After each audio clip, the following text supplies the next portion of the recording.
রাজ্যের সমস্ত বেআইনি মদের ঘাঁটিতে অভিযান চালাচ্ছে পুলিশ ও আবগারি দপ্তর। একইভাবে আজ বুধবার সকালে গোঘাট থানার অন্তর্গত মথুরা গ্রামেতেও পুলিশ ও আবগারি দপ্তরের যৌথ অভিযান শুরু হয়।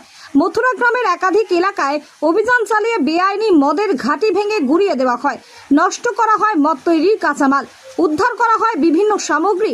পরবর্তীতে ওই এলাকায় যাতে বেআইনি এই ক্ষতিকারক মদ কেউ আর তৈরি করতে না পারেন তার জন্য বিভিন্ন উপকরণ ভেঙে কার্যত ধুলোয় মিশিয়ে দেওয়া হয়।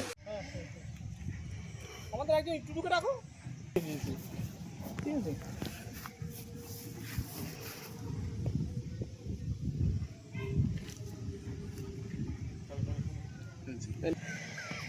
চলবো।